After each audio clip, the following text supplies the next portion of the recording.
Hello everyone, मैं doctor Anjali Srivastava, retired zoology professor, Jamshedpur women university. और ये मेरा यूट्यूब चैनल है आदर्शालय।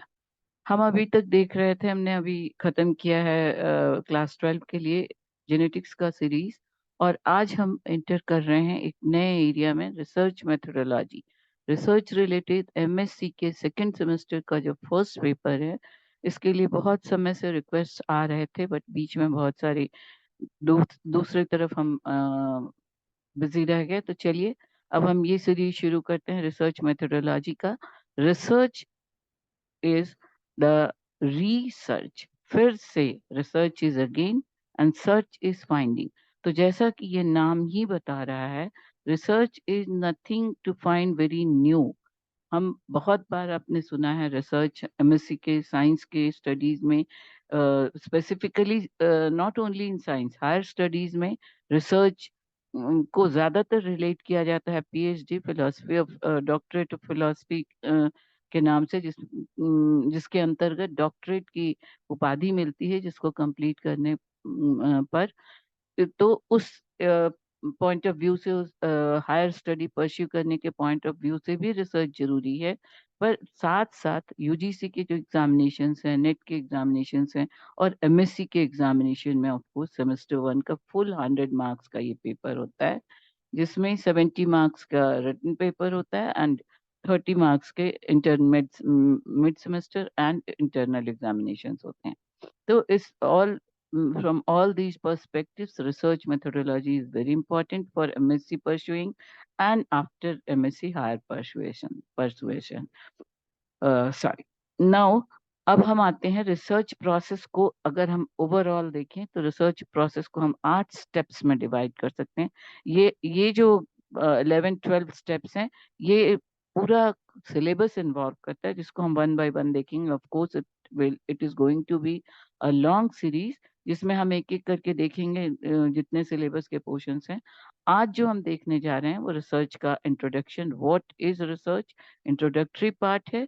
उसके बाद हम देखेंगे characteristics of research, what is the meaning, what is the definition, what is the characteristics, what are the characteristics or objectives of research, and what are the significance of research.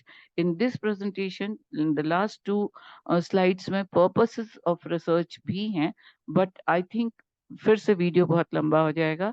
अब मैं कोशिश कर रही हूँ थोड़े कम लेंथ के videos release करूं या अपलोड करूं, सो दैट कि आपका इंटरेस्ट जग सके।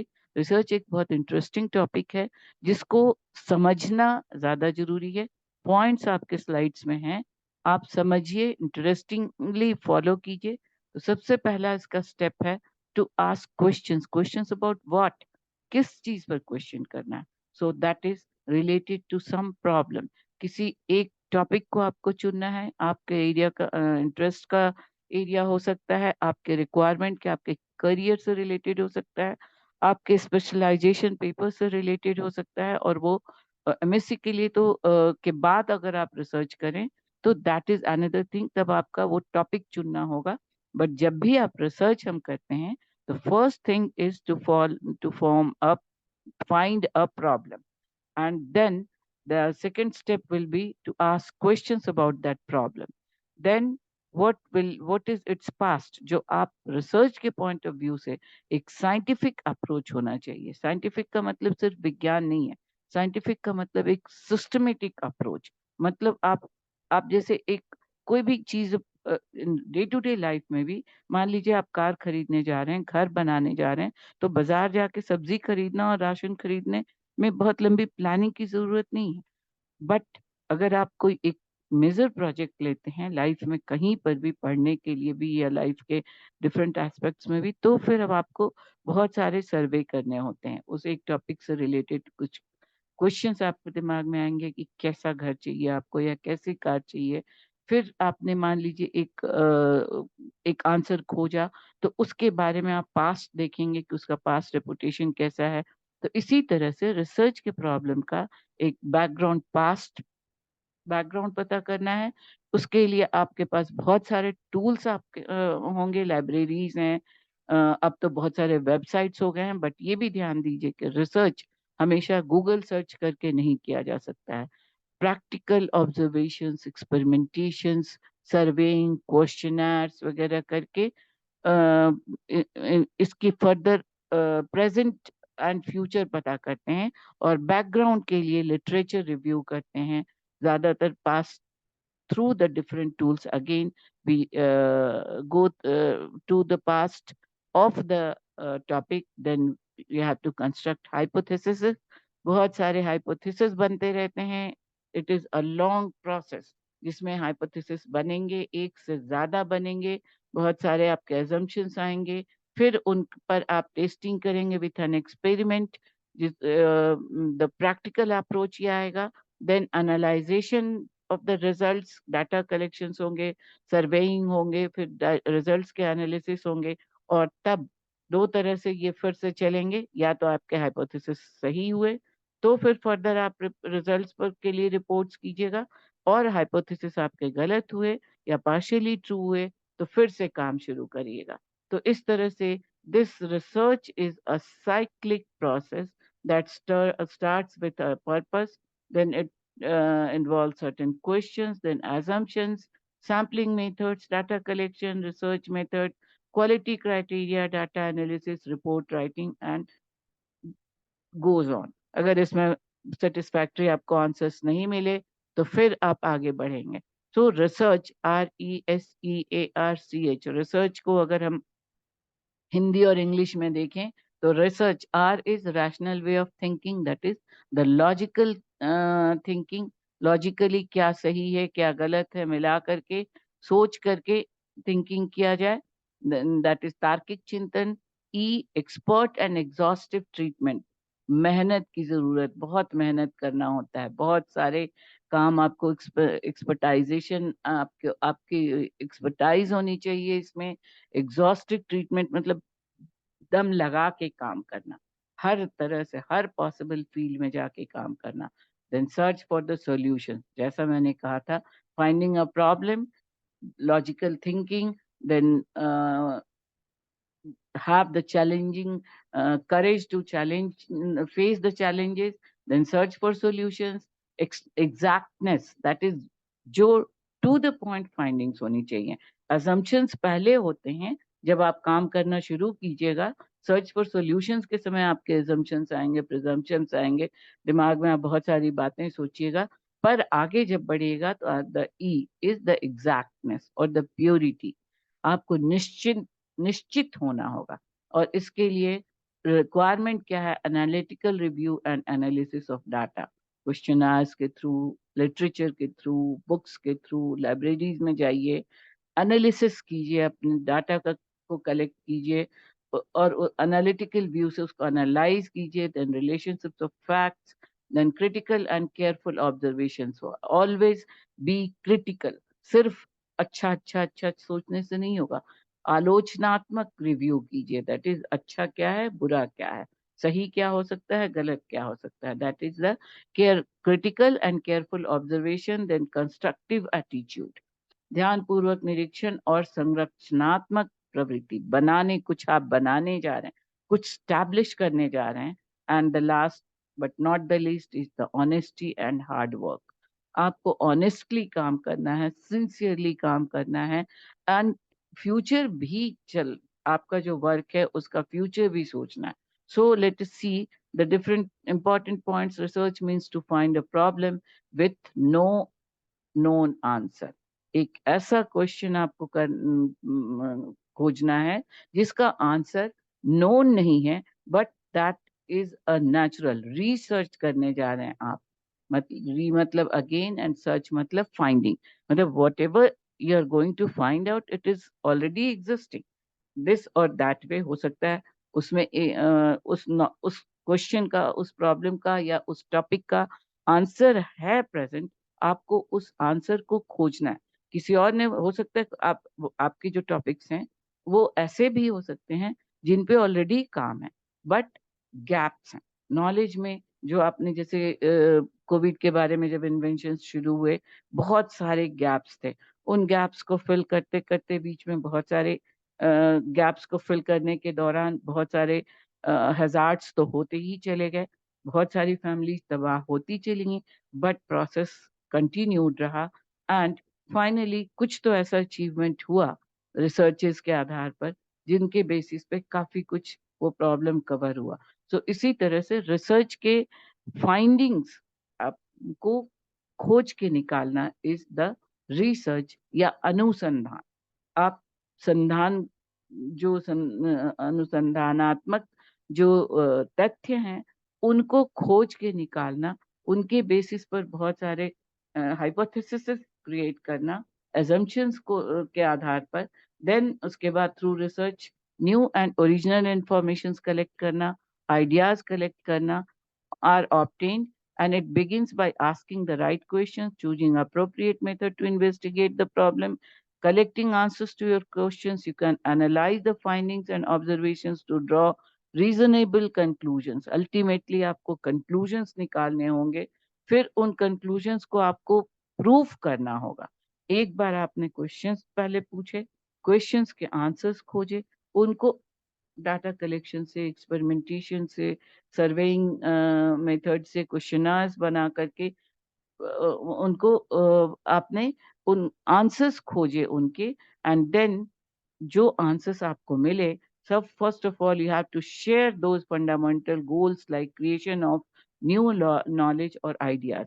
जो आपको लगा कि आपने हासिल कर लिया है, अचीव कर लिया है, वो आपको लगा, आपने हाइपोथेसिस क्रिएट किए, राइटिंग में बनाया, उसकी उसको एक रूप दिया, बट ये प्रूफ नहीं हो गया कि जो आपने पाया है वो सब सही है।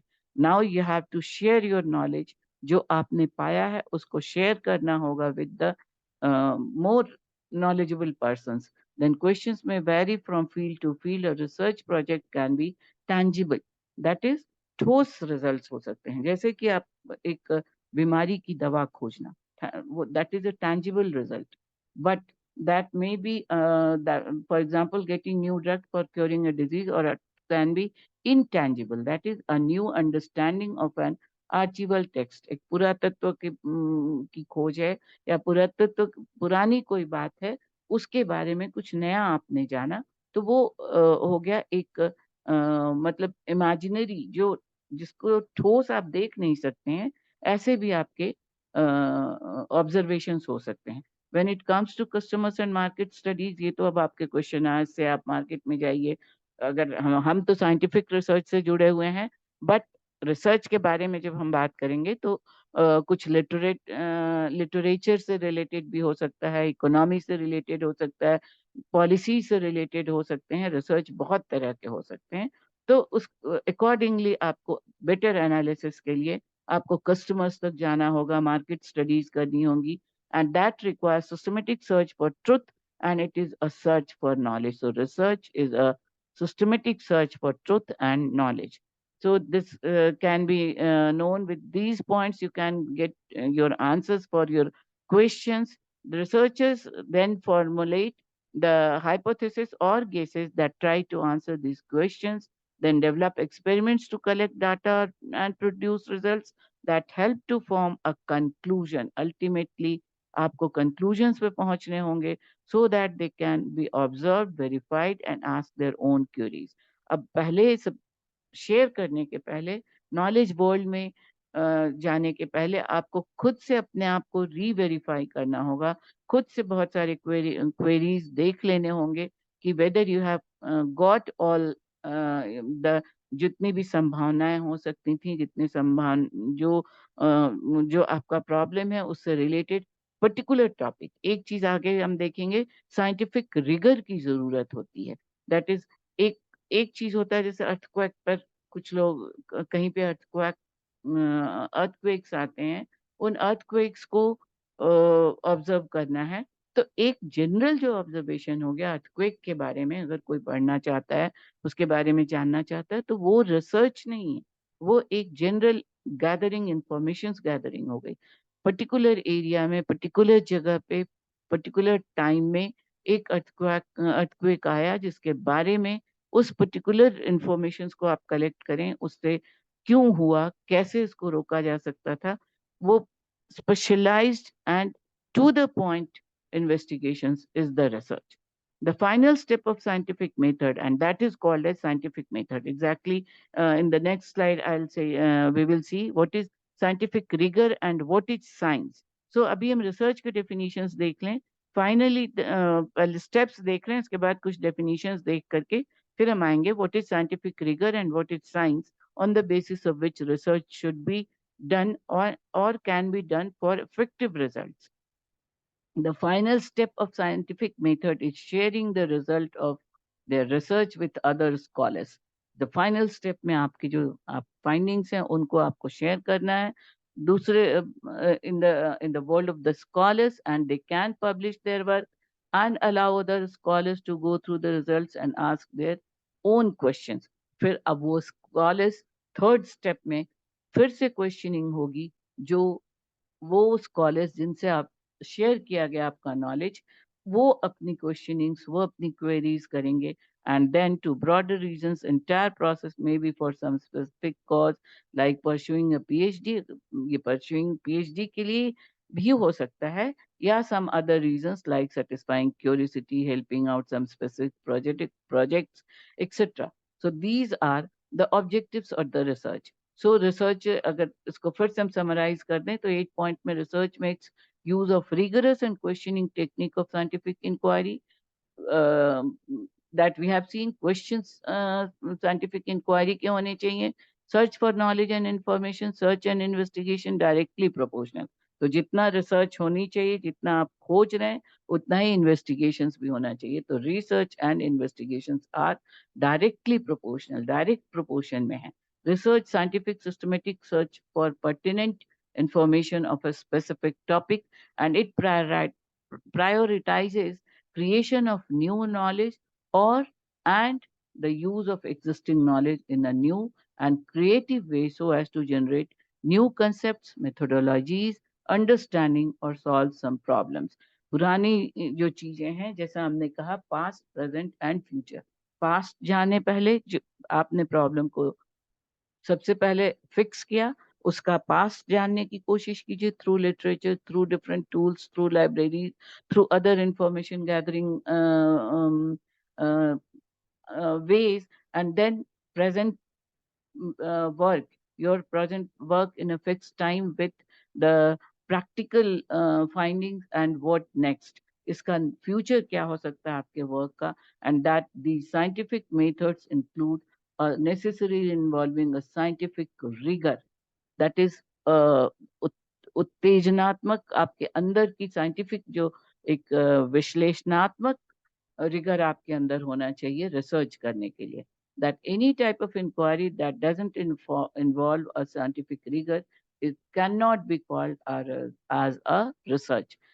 कोई भी ऐसा इन्वेस्टिगेशन जिसमें साइंटिफिक रिगर नहीं है, सिस्टमेटिकली जानने की एक प्रोसेस को फॉलो नहीं किया गया, वो रिसर्च नहीं हो सकता है. That scientific rigour is the implementation of highest standards and best practices of science. So scientific rigour को अगर डिफाइन किया जाए तो एक लाइन में, ये जो साइंटिफिकली एक systematic step wise standards imagine करके, एक स्टैंडर्डाइज करके आपके ऑब्जर्वेशंस, आपके स्टडीज, आपके जितने भी प्रैक्टिसेस हैं, उनको साइंटिफिक वे में इम्प्लीमेंट करना is scientific rigour. And science, according to B.R. Harjanhan, is science came into existence as a way of answering questions about nature by examining nature directly rather than by depending on some dogmas, past authorities, superstitions, abstract through process alone. तो ये जो scientific rigor, science, scientific experimentations, observation से ही होता है. और scientific rigour अगर नहीं है तो रिसर्च नहीं होगा. साइंटिफिक रिगर के लिए साइंस का इम्प्लीमेंटेशन है, और साइंस का मतलब है कुछ जो आप एक्सप्लेन कर रहे हैं, जो आप हाइपोथेसिस बता रहे हैं, जो आप अपने प्रॉब्लम के बारे में बता रहे हैं, वो किसी सुपरस्टिशन से, किसी धार्मिक मान्यता से, किसी एक अजम्पशंस पे आधारित नहीं हो करके आपके अपने काम का रिजल्ट हो. नेचर में जो नेचुरली जो हो रहा है, उसको आप फैक्ट establish करें, that is science. So from science inception, its ultimate authority has been empirical observations, the direct observations of nature. So according to Harjan Han, there is more to science than simply observing nature. And for observations to be useful, they must be organized or categorized in same way, and the ways in which they are similar to or different from other observations must be noted. जो आप observations कर रहे हैं वो पुराने जो past है उनके उसी के अकॉर्डिंग मिल रहा है, नया मिल रहा है, नया मिल रहा है तो क्या नई चीजें हैं, वो सारी चीजें नोट करनी होंगी आपको. After noting similarities and differences among observations, many scientists take the additional steps to attempting to explain what they have observed. उसके बाद तो ये जो आप ऑब्जर्वेशन कर रहे हैं अपने टॉपिक को सॉल्व करने के लिए, अपने प्रॉब्लम को सॉल्व करने के लिए, वो सारा डॉक्यूमेंटेशन होनी चाहिए.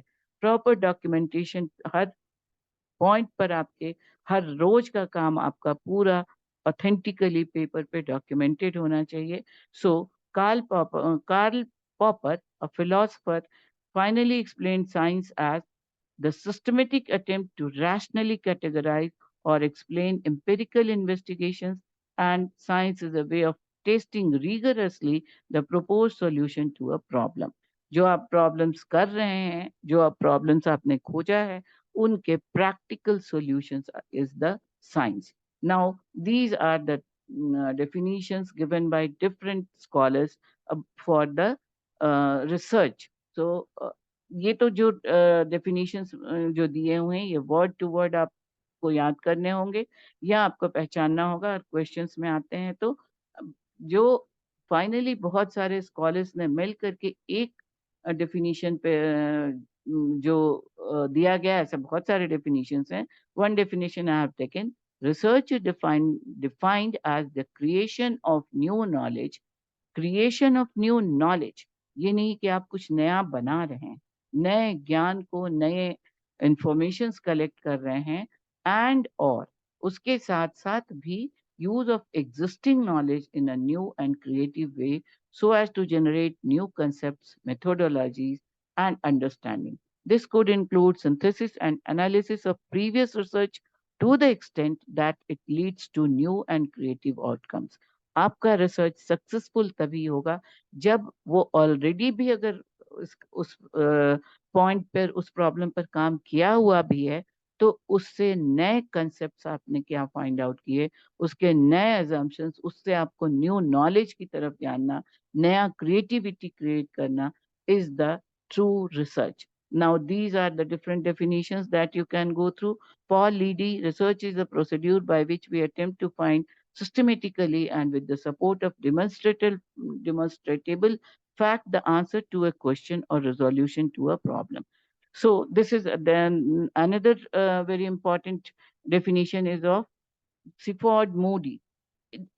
Research comprises defining and redefining problems, formulating hypotheses on suggested solutions, collecting, organizing, and evaluating data, making deductions and making conclusions, and at last carefully testing the conclusion to determine whether they fit the formulated hypothesis. वो सही जो आपने पाया वो सही है, then it's okay. It can be formulated as a hypothesis and presented to the science world, or again rethinking will be done. कहीं पे प्रॉब्लम्स हैं जिन पर सहमति नहीं बनी, या जिनमें कुछ प्रॉब्लम्स, मोर प्रॉब्लम्स मिले, तो उनको फिर से फाइंड आउट किया गया. सो that is true research. So the characteristics of research are good research, a systematic approach. So researchers need to practice ethics and code of conduct. ये एक another very important point है. Research के लिए जो आप behaviour आपका रहेगा, observations रहेंगे, उनको भी आपको एथिकल प्रैक्टिसेस के अंदर, कोड ऑफ कंडक्ट के रेगुलेशंस के अंदर होना चाहिए while making observations or drawing conclusions. The analysis is based on logical reasoning involving both inductive and deductive methods. जो जो आप इंड्यूस कर सकिए वो इंडक्टिव मेथड हुआ, जो आप गैर जरूरी लगा जिसको डिडक्ट किया जा सके वो डिडक्टिव मेथड्स हो गए. And real time data and knowledge is derived from actual observations in natural settings is the research. So these are, it is analytical using all available data. Then accuracy is one of the most critical aspect of research, and information must be accurate, correct. For example, laboratory provide a controlled environment to collect the data. This is one example.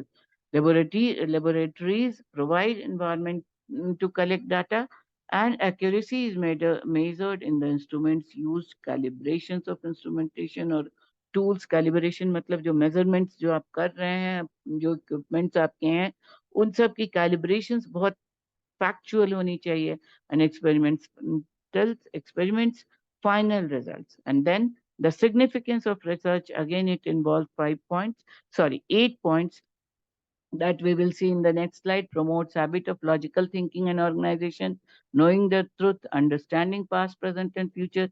Research is the applied side, that is practical side, जो सिर्फ imagination में thinking से आप उसको शुरू जरूर करते हैं, पर रिसर्च तभी कहा जाएगा जब उसका एप्लीकेशन आप शो कर सकें. Then it adds to economic policy. अगर इकोनॉमिक से या फाइनेंस से रिलेटेड, अब ये फील्ड्स पर, एरियाज पर डिपेंड करेगा कि आपका रिसर्च किस तरह का है. साइंटिफिक, जैसा हमने कहा पहले, टैंजिबल हो सकता है, इनटैंजिबल हो सकता है, ठोस परिणाम मिल सकते हैं, इमेजिनरी, तार्किक. इमेजिनरी मतलब काल्पनिक नहीं, वो भी ठोस हैं, तार्किक हैं, बट विजिबल नहीं है, जो आपके बुक्स में है, आपके टेक्स्ट में है, ट्रीज में है. That those are the intangible. Then basis for government policies, facilities for the policy makers, productivity and creativity must be there, and to fill the knowledge gap for betterment and improvement. So this is the research and significance. This is the research cycle: problem, objective, research strategy, research design, literature review, gather data, interpret finding, and this is a cycle of research. Now, these each and every point we will see one by one. These are the 8 tips for conducting accurate research that we have already seen. First is definition, define, then narrow the topic. बहुत broad aspect को कम करना, conceptualise करना शुरू कीजिए कि किस किस point पे आप काम करेंगे. Then gather the facts, past present facts collect करना शुरू कीजिए, फ्यूचर भी जितना मिल सके कीजिए. Then create a research question, questioning is another step. Then develop the working methods, किस data analysis, working methods, observations. That then find and evaluate your resources. आपने किन sources से वो सारे factuals collect किए, उनकी accuracy पर work कीजिए. Then cite the researches and finally write the paper, and then the research will be complete. So this is the research in introduction. ये हिंदी में मैंने एक स्लाइड आपको दे दिया है जो हिंदी में जानना चाहें. नोट्स हैं, एक्सप्लेनेशंस तो मैंने हिंदी में ही दिया है. पर्पस ऑफ रिसर्च हम अगले वीडियो में देखेंगे. सो आई थिंक आपको समझ में आया होगा रिसर्च क्या है, क्यों जरूरी है, कैसे होता है, इसकी खास विशेषताएं क्या है, खासियत क्या है और इसके लाभ क्या हैं. So do like, share and subscribe the channel and give the suggestions, put your comments, ask questions. Link मैं डिस्क्रिप्शन बॉक्स में दे दूंगी. पिछले जो वीडियोस हैं एमएससी के क्लासेस के, उनका भी लिंक मैं दे सकती हूँ अगर आप मांगें तो. और press the bell icon to get the upcoming notifications of upcoming videos.